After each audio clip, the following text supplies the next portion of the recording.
যারা ভুলে গেছেন যে কাদের রক্তের উপর দিয়ে তারা ক্ষমতায় চলে আসলেন, তারা ক্রমাগত কিভাবে এটাকে সহ্য করছেন যে যাদেরকে এই 1400 মানুষের জীবনের উপর দিয়ে বাংলাদেশ থেকে আমরা বিতাড়িত করলাম, তারা আস্ফালন দেখাবেন, তারা প্রতিনিয়ত জুলাইকে আন্ডারমাইন করার চেষ্টা করবেন, হুমকি ধামকি দেবেন, জুলাইকে সন্ত্রাস বলবেন। আমাদের এই বিপ্লবের অন্যতম নায়ক ওসমান হাদিকে সন্ত্রাসী বলার ধৃষ্টতা দেখাবে। আপনারা চেয়ে চেয়ে দেখেন, এই জন্য কি আপনাদেরকে ক্ষমতায় বসিয়েছিলাম? এই জন্যই কি বিপ্লব হয়েছিল? 17 বছর রাজনীতিবিদরা যারা ক্ষমতায় আছেন তারা সহ, যারা ক্ষমতায় নাই তাদের সহ বলছি, কিছুই কিন্তু করতে পারেন নাই। এই জেনারেশন জি যেটা 36 দিনে করে দেখিয়েছে, এদেরকে ভুলে যাওয়া মানে নিজের রক্তের সাথে বিশ্বাসঘাতকতা করা। কিভাবে পারেন আপনারা জুলাই সনদের বাস্তবায়ন না করে থাকতে? তারা তো বলেছিল দেশটা কারো বাপের না, তা আপনারা বাপের দোয়া, ভাতিজির দোয়া, কন্যার দোয়া গোটা বাংলাদেশ ভরে ফেলছেন কেন? এই দেশটা যে কারো বাপের না, এই স্লোগান দিয়ে, এই মহাকাব্যিক একটা বক্তব্য দিয়ে তো জুলাই বিপ্লব হয়েছিল। আপনি কয়েক মাসের মাথায় সেটা উল্টিয়ে দেওয়ার চেষ্টা করছেন। এই উল্টিয়ে দেওয়ার চেষ্টা করলে সেটা বুমেরাং হতে বাধ্য। আপনারা অচিরে সেটা হয়তো উপলব্ধি করবেন। আমরা চাই না সেই পরিস্থিতি সৃষ্টি হোক। দয়া করে সংযত হন। দেশটা বাপের হবে না কারো, সেটা যখন আমরা সাংবিধানিক কাঠামোর মধ্য দিয়ে প্রতিষ্ঠা করব, যেখানে পরিবারতান্ত্রিক বারবার ফিরে আসার শাসক হওয়ার ক্ষমতাকে রোধ করে দেওয়া হবে আইনি কাঠামোর মধ্য দিয়ে, সেটাও কিন্তু জুলাইয়ের লিটারেচার শুধুমাত্র কবিতা এবং গল্পেই হবে না। সংবিধানের একটা অনুচ্ছেদের মধ্য দিয়েও, বিচারিক একটি রায়ের মধ্য দিয়ে জুলাইয়ের লিটারেচার হতে পারে। বাংলাদেশকে আমরা যে জায়গায় নিতে চেয়েছি, আমাদের শহীদেরা নিতে চেয়েছে, সেই জায়গায় বাংলাদেশকে আমরা নেবই ইনশাল্লাহ। ভয় দেখিয়ে প্রতিবেশী চলে আসবে, চিকেন নেক দখল করে ফেলবে, পলাশবাড়িতে রাম মন্দির বানিয়ে ভয় দেখাবে যে এখান দিয়ে ঢুকবো, ওই দিক দিয়ে ঢুকবো, এগুলো ভয় দেখিয়ে লাভ নাই। এই বাংলাদেশে সেই প্রচেষ্টা কোনোদিন বাস্তবায়িত হতে পারবে না, হতে আমরা দেব না। কেন একটা পূর্ণ দৈর্ঘ্য চলচ্চিত্র হয়নি? এই প্রশ্ন আমার ছিল, আমার করার কথা ছিল। এবং চলচ্চিত্রের যিনি মানুষ তিনি অবশ্যই এটি বললেন যে এটি হয়নি। আমি হাসান রুবায়েত সাহেবকে অনুরোধ করব যে আপনি যদি জুলাইয়ের উপরে একটা পূর্ণ দৈর্ঘ্য চলচ্চিত্র বানানোর উদ্যোগ গ্রহণ করেন, ফান্ড নিয়ে যদি সমস্যা হয় আমরা চেষ্টা করব সবাই মিলে ফান্ড আপনাকে জোগাড় করে দেওয়ার জন্য। আর কিছু না পারলে আমার একটা ভাঙাচোরা গাড়ি আছে, দরকার হলে আমি এটা বিক্রি করে দিব, তবু আপনি একটা ফিল্ম করেন।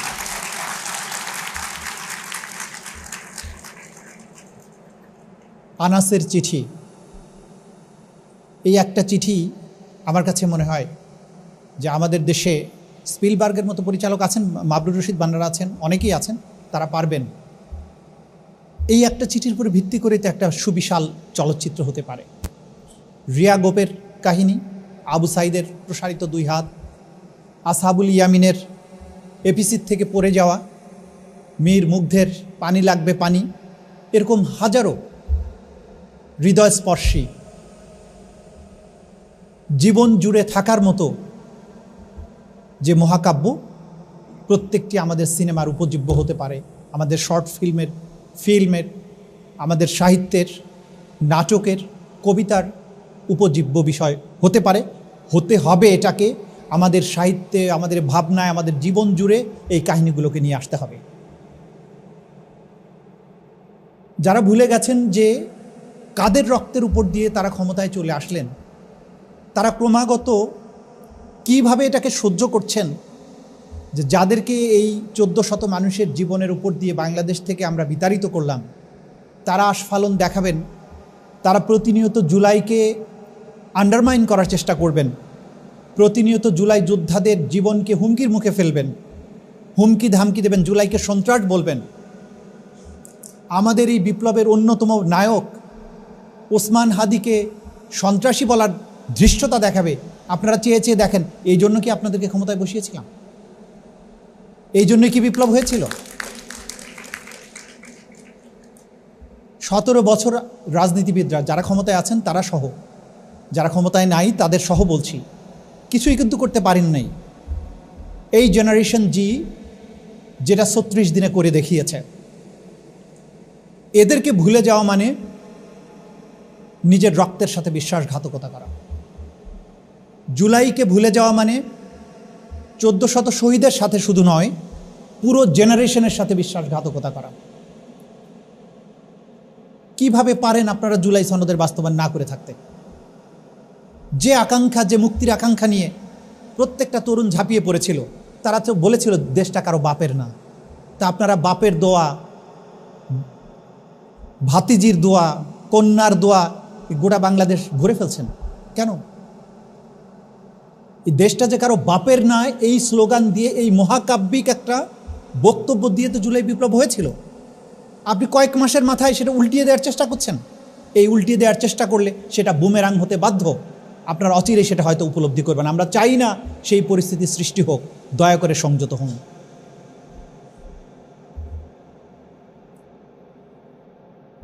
জুলাইয়ের অমানবিক যে গণহত্যার কথা বলছি, সেটা ইন্টারন্যাশনাল লতে জেনোসাইড যেটা বলা হয় সেটা নয়, এটা ক্রাইমস অ্যাগেনস্ট হিউম্যানিটি। সেটার বিচার কেন স্লো হয়ে গেল? সেটার তদন্ত গত 4 মাসে একটিও তদন্ত রিপোর্ট দাখিল হলো না, একটিও নতুন বিচার শুরু হলো না কেন? আমরা কি এদের বিচারগুলো করতে চাই না? এদের প্রত্যেকটা বিচার আমাদেরকে সম্পন্ন করতে হবে। তা না হলে যারা রাস্তায় আস্ফালন করছে তারা কিন্তু আবারও ফিরে আসার ধৃষ্টতা দেখাবে। বিচারিক কর্মকাণ্ডের মধ্য দিয়ে ইতিমধ্যেই যে সমস্ত সাক্ষ্য প্রমাণ আদালতে উপস্থাপিত হয়েছে, শেখ হাসিনার বিরুদ্ধে যে গণহত্যার মামলার রায় হয়েছে, এই রায়টি আমি সবাইকে অনুরোধ করব যে এটা পড়ে দেখা উচিত। এই রায়টির উপরে অনেক বই লেখা উচিত। এইখানে যে সমস্ত সাক্ষীরা সাক্ষ্য দিয়েছেন, প্রত্যেকটি সাক্ষ্যের উপরে আরেকটি বই লেখা সম্ভব। খোকনচন্দ্র বর্মন গুলিতে যার মুখমণ্ডল পুরোটাই উড়ে গিয়েছে, সে তার বর্ণনা দিয়েছে। যে ছেলেটির শরীরে 600-র মতো পেলেটস এখনও রয়েছে, তারা সাক্ষী দিয়েছে। যারা চোখ হারিয়েছে তারা সাক্ষী দিয়েছে। এই প্রত্যেকটি কাহিনী বিচারিক প্রক্রিয়ার মধ্য দিয়ে ইতিহাসের একটা জায়গায় স্থান পেয়েছে।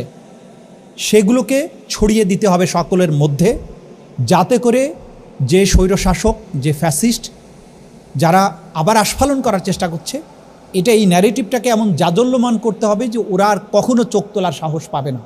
বাংলাদেশে সেই পরিবেশটা তৈরি করতে হবে। বহু কষ্টে, বহু স্বপ্ন নিয়ে জুলাই জাদুঘর প্রতিষ্ঠা করা হলো।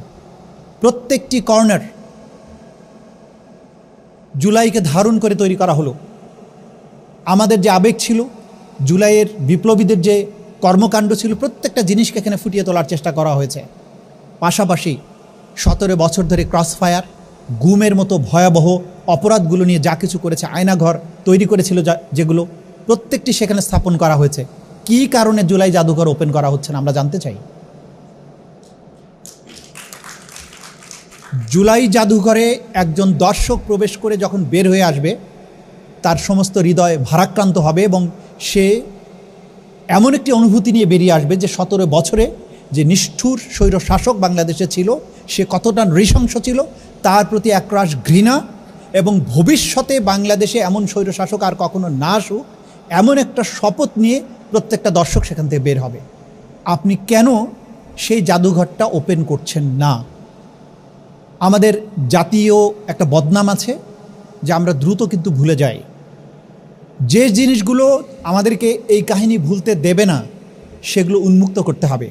যেমন ফিল্ম করতে হবে, শর্ট ফিল্ম করতে হবে, কবিতায় লিখতে হবে, সাহিত্যে লিখতে হবে, তেমনি জাদুঘরে এটা থাকতে হবে। বিচারিক কাঠামোর মধ্য দিয়ে, বিচারিক রায়ের মধ্য দিয়ে, সাক্ষ্য প্রমাণের মাধ্যমে এই জিনিসগুলো সারা জীবনের জন্য দুনিয়ার সামনে এটা সংরক্ষণ করতে হবে।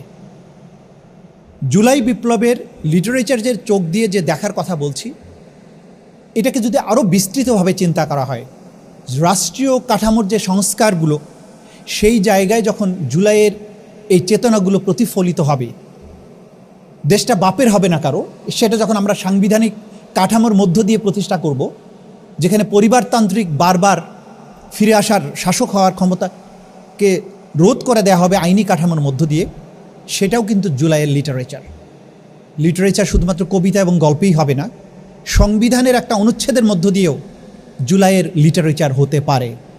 বিচারিক একটি রায়ের মধ্য দিয়ে, বিচারিক রায়ের একটি অবজারভেশন, একটি পর্যবেক্ষণের মধ্য দিয়েও জুলাইয়ের লিটারেচার হতে পারে।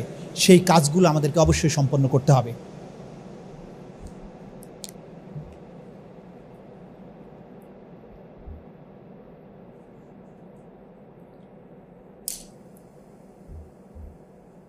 পোস্ট ডিলিট করো নইলে সমস্যা হবে, এই একটা স্লোগান ছিল এক সময়। আবার মনে হচ্ছে সেই সময়টা ফিরে আসার চেষ্টা করছে। কিন্তু জুলাইয়ের সময়ে যেহেতু আমাদের জেনারেশন জি পোস্ট ডিলিট করেনি, নতুন করে আর কেউ পোস্ট ডিলিট করতে বাধ্য করতে পারবে এই কথা আমরা বিশ্বাস করি না। সুতরাং কোনো পোস্ট ডিলিট হবে না, কোনো লিটারেচার হওয়া বন্ধ হবে না। বাংলাদেশকে আমরা যে জায়গায় নিতে চেয়েছি, আমাদের শহীদেরা নিতে চেয়েছে, বাংলাদেশ সেই জায়গায় যাবে,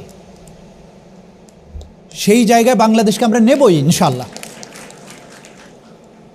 ভয় দেখিয়ে প্রতিবেশী চলে আসবে, চিকেন নেক দখল করে ফেলবে, পলাশবাড়িতে রাম মন্দির বানিয়ে ভয় দেখাবে যে এখান দিয়ে ঢুকবো, ওই দিক দিয়ে ঢুকবো, এগুলো ভয় দেখিয়ে লাভ নাই। এই বাংলাদেশে সেই প্রচেষ্টা কোনোদিন বাস্তবায়িত হতে পারবে না, হতে আমরা দেব না। আমরা এই লিটারেচার, জুলাইয়ের লিটারেচারের পাশাপাশি আমরা চাই যে জেনারেশন জুলাই বিপ্লব করেছে তাদের মধ্যে থেকে এমন সব ব্যক্তি বেরিয়ে আসুক যারা টার্কির সেলজুক বাইরাক্তারের মতো ড্রোন টেকনোলজিতে বাংলাদেশকে অনন্য উচ্চতায় পৌঁছে দেবে, মিসাইল টেকনোলজিতে বাংলাদেশকে এমন পর্যায়ে পৌঁছে দেবে যে বাংলাদেশের একটা মিসাইলের ভয়ে বাংলাদেশের আশেপাশে কয়েক হাজার কিলোমিটার থেকে কেউ বাংলাদেশ থেকে চোখ তুলে তাকানোর দুঃসাহস করবে না।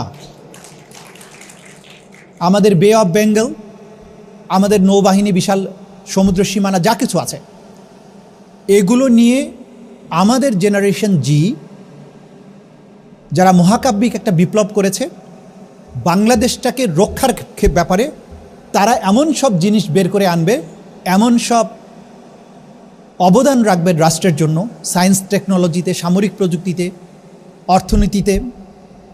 বাংলাদেশ আজকে যে অবস্থায় আছে, আমাদের গার্মেন্টস ইন্ডাস্ট্রি নির্ভর যে অর্থনীতি, সেটার থেকে বাংলাদেশকে বের করে নিয়ে আসার কি পদ্ধতি আছে, এইটাই জেনারেশন জির পক্ষে বের করা সম্ভব। পুরনো ধাঁচের যারা চিন্তা করে তারা কখনো পুরনো বৃত্ত থেকে বের হতে পারে না। যারা বৃত্ত ভাঙার সাহস দেখায় তাদের পক্ষে এটা সম্ভব। সুতরাং 56,000 বর্গমাইল যে শুধুমাত্র আমাদের ভৌগোলিক সীমারেখা নয়, যেটা প্রফেসর ইউনূস সাহেব বারবার বলতেন যে আমাদের বিশাল সমুদ্র সীমা, এটা আমাদের আভ্যন্তরীণ ভূখণ্ড যেটা, সেটার অংশ। বাংলাদেশ বৃহৎ ক্যানভাসে আমাদেরকে কল্পনা করতে হবে। বাংলাদেশকে এই বিশাল সমুদ্র সীমা সহ বাংলাদেশের যে সম্পদ আছে সেটাকে কিভাবে ব্যবহার করে আমরা দুনিয়ার শ্রেষ্ঠ একটি অর্থনৈতিক শক্তি, সামরিক শক্তি, শিল্পকলা, সাহিত্য, সংস্কৃতিতে একটা সমৃদ্ধ জাতি নিজেরা হতে পারবো, তেমন কিছু করার শক্তি, সাহস এবং হিম্মত এই জেনারেশনের আছে। আমাদেরকে তাদেরকে শুধুমাত্র সুযোগটা তৈরি করে দিতে হবে, তাদেরকে উৎসাহটা দিয়ে যেতে হবে। আমি বিশ্বাস করি শহীদ আনাস, আসহাবুল ইয়ামিন, মীর মুগ্ধ, আবু সাইদ সহ যে শহীদেরা বাংলাদেশকে 17 বছরের এক অন্ধকার সময় থেকে মুক্তি দিয়েছে, শুধুমাত্র 17 বছর নয়, বাংলাদেশে আগের যারা ন্যারেটিভ নির্মাণ করেছে, সজলের বক্তৃতা আমি পুরোটা শুনতে পারিনি, যে ন্যারেটিভগুলো আমাদেরকে শিখিয়েছে যে দাড়ি টুপিওয়ালা মানুষ মানেই রাষ্ট্রদ্রোহী, স্বাধীনতা বিরোধী, যারা আমাদের জাতিসত্তার শক্তির যে জায়গাগুলো সেগুলোকে প্রশ্নবিদ্ধ করে সাংস্কৃতিক বয়ান নির্মাণের চেষ্টা করেছে, জুলাই বিপ্লব কিন্তু সেই প্রচেষ্টাগুলোকেও পরাজিত করেছে। সুতরাং আমাদের উসমান হাদি সহ এই বিপ্লবের সৈনিকেরা শুধুমাত্র রাষ্ট্র ক্ষমতার একটা পরিবর্তন করেছেন বিপ্লবের মাধ্যমে তা নয়, তারা একটি সাংস্কৃতিক বিপ্লবও করেছেন। আমাদের আত্মবিশ্বাসের দিগন্তকে উন্মোচন করেছেন। যারা আমাদেরকে ছোট করে দেখতে শিখিয়েছিল গোটা দুনিয়াকে, তাদের লেন্স দিয়ে আমাদেরকে দেশদ্রোহী, স্বাধীনতা বিরোধী, আমাদের অসংস্কৃত মনা, এইভাবে তাদের লেন্স দিয়ে দেখিয়ে গোটা দুনিয়ার কাছে প্রতিষ্ঠিত করার চেষ্টা করেছিল বাংলাদেশকে। সেই লেন্স ভেঙে দিয়ে আজকে দুনিয়াকে আমাদের জুলাইয়ের লেন্স দিয়ে দেখতে সুযোগ তৈরি করে দিয়েছে। এটা ছিল একটা কমপ্লিট সাংস্কৃতিক বিপ্লব। এইটাকে সাস্টেইনেবল করা, এইটাকে ধরে রাখার জন্য যে কাজ, সেগুলো আজকের ওয়ার্কশপ থেকে সারাদিন আমরা, বা সারাদিন না হলে অর্ধেক দিন ধরে আমরা এটা শুনছি, সেটা আমরা বাস্তবায়ন করার চেষ্টা করব। যে জাতি এইভাবে রক্ত দিতে পারে, যেই জাতি ছোট্ট দুটো ওয়ার্ডের মধ্য দিয়ে ওসমান হাদির মতো একটা ন্যারেটিভ নির্মাণ করতে পারে, তাদেরকে দুনিয়ার কেউ হারাতে পারবে না, এটা আমরা দৃঢ়ভাবে বিশ্বাস করি। আজকে রেভুলেশনস ওয়াচকে ধন্যবাদ। যে সংগ্রাম তারা শুরু করেছেন, যে প্রচেষ্টা, এটা অব্যাহত থাকা দরকার। আজকে যেমন লিটারেচার নিয়ে কথা হয়েছে, আগামীতে অন্য কোনো বিষয় নিয়ে ওয়ার্কশপ হবে। যে জুলাইয়ের জন্য আমরা জীবন দিয়েছি, সেই জুলাইকে সফল করার জন্য, চূড়ান্ত পর্বে অসমাপ্ত বিপ্লবকে সমাপ্ত করার জন্য যা যা করা দরকার, সেই কাজগুলো করার ক্ষেত্রে এই জেনারেশনের প্রত্যেকটা প্রচেষ্টা অব্যাহত থাকবে। আগামীর বাংলাদেশকে আমরা বিশ্বের দরবারে সর্বোচ্চ আসনে আমরা দেখব। সেই দিন দেখার অপেক্ষায় আজকে সবাইকে ধন্যবাদ জানিয়ে, শুভেচ্ছা জানিয়ে আমার কথা শেষ করছি। খোদা হাফেজ। বাংলাদেশ জিন্দাবাদ।